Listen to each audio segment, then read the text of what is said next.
yes, international breaking చూస్తున్నాం. Iran కొత్త army chief Ali షాద్మానీని కూడా ఇజ్రాయెల్ లేపేసింది.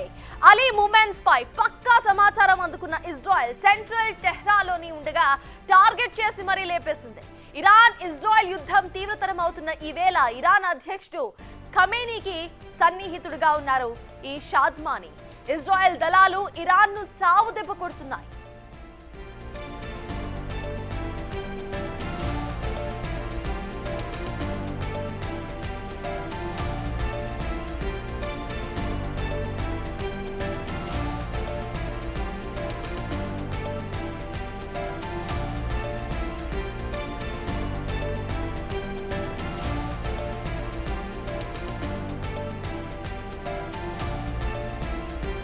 ఇక యుద్ధ నేపథ్యంలో ఇటు ఇరాన్ లో ఉన్న భారతీయ పౌరులను టెహ్రాన్ నుంచి బయటకు రావద్దని హెచ్చరించింది భారత కాన్సులేట్. ప్రెజెంట్ మనం చూస్తున్నాం కొన్ని దేశాలు కూడా కంప్లీట్ గా వాళ్ళ సిటిజన్స్ ఎవరైతే ఉన్నారో వాళ్ళందరినీ కూడా తిరిగి తమ దేశాలకు రావాలంటూ కూడా ఒక సజెషన్ ఇచ్చినట్టు తెలుస్తోంది. దీనికి సంబంధించి పూర్తి అప్డేట్స్ మా ప్రతినిధి శివ అందిస్తారు. శివ, చెప్పండి, అసలు ప్రెసెంట్ అక్కడ ఏం జరుగుతోంది? దీనికి సంబంధించి భారత సిటిజన్స్ ఎవరైతే ఉన్నారో వాళ్ళకి సంబంధించి ప్రెసెంట్ కాన్సులేట్ ఏమంటోంది? అప్డేట్స్ ఏంటి?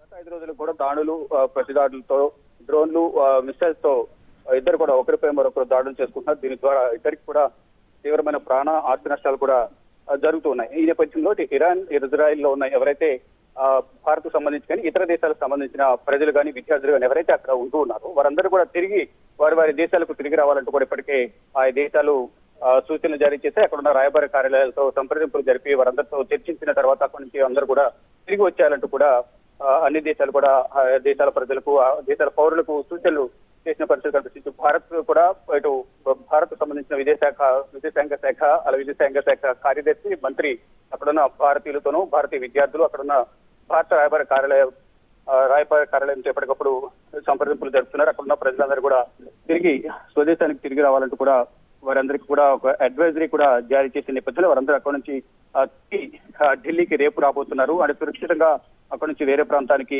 వారందరూ కూడా వెళ్ళిపోయారు. అక్కడ నుంచి రేపు ఢిల్లీకి అక్కడ నుంచి బయలుపోతున్నారు. ఎదుర్కొన్న నేపథ్యంలో అక్కడ ఉన్న ప్రజలందరూ కూడా సురక్షితంగా ఇక్కడ తీసుకొచ్చే విధంగా కూడా ఇటు భారత ప్రభుత్వం అక్కడున్న ఇరాన్ కాన్సులేట్ లో ఎవరైతే రాయబార కార్యాలయం ఏదైతుందో భారత రాయబార కార్యాలయం వారందరితో కూడా ఎప్పటికప్పుడు భారత విదేశాంగ శాఖ మంత్రి అలాగే కార్యదర్శి ఎప్పటికప్పుడు వారందరితో సంప్రదింపులు జరుపుతున్న పరిస్థితి కనిపిస్తోంది. ఎవరు కూడా అక్కడ ఉండొద్దు అంటూ కూడా ఆదేశాలు జారీ చేసిన నేపథ్యంలో మొత్తం 110 మంది ఇరాన్ నుండి ఆర్మేనియాకు అంటే సురక్షిత ప్రాంతానికి ముందు తరలించారు. ఇరాన్ ఏదైతే యుద్ధం కొనసాగుతుందో ఇరాన్ ప్రాంతం, మెయిన్ ప్రాంతం నుంచి సురక్షిత ప్రాంతమైన ఆర్మేనియాకు వారందరినీ కూడా 110 మంది భారత విద్యార్థులు అక్కడికి తరలించారు. అక్కడ నుంచి రేపు ఒక విమానంలో 110 మంది విమానాలు కూడా ప్రత్యేక విమానంలో వారందరూ ఢిల్లీకి రేపు రానున్నారు. అలాగే ఏదైతే ఆపరేషన్ రైజింగ్ లైన్ లో ఇరాన్ అణ్వాయుధాలను సంబంధించి అక్కడ వారు ఆపరేషన్స్ కొనసాగుతున్న నేపథ్యంలో ఇటు ఇరాన్ కానీ ఇజ్రాయెల్ కానీ ఇద్దరు కూడా కొత్త ఆపరేషన్స్ ఇద్దరు కూడా చేస్తూ ఉన్నారు. ఒకరిపై ఒకరు దాడులు, ప్రతిదాడులతో భీకర యుద్ధం అనేది తారస్థాయికి చేరుతూ ఉన్న నేపథ్యంలో అక్కడున్న ప్రజలందరినీ కూడా ఇటు భారత్ పాటు ఇతర దేశాలకు సంబంధించిన ప్రజలు కానీ అక్కడ ఉన్న స్టూడెంట్స్ ఎవరైతే ఉన్నారో వారందరూ కూడా ఖాళీ చేయాలంటూ కూడా అందరికీ అడ్వైజరీ జారీ చేశారు. దానిలో భాగంగానే ఇప్పుడు భారత్కు సంబంధించిన 110 మంది విద్యార్థులు మొదటగా వారందరూ బయలుదేరుతున్నారు. ఇక మిగిలిన వారు ఎవరైతే ఉంటారో వారు తర్వాత మళ్ళా ఇది మొదటి బ్యాచ్, తర్వాత మరి కొంతమంది ఎవరైతే ఉన్నారో వారందరినీ కూడా తిరిగి వచ్చేయాలంటూ కూడా ఇటు భారత ప్రభుత్వం ఆదేశాలు జారీ చేసింది. ఇక టెహ్రాన్ మరియు ఇజ్రాయెల్ మధ్య ఉద్రిక్తత పెరుగుతున్న నేపథ్యంలోనే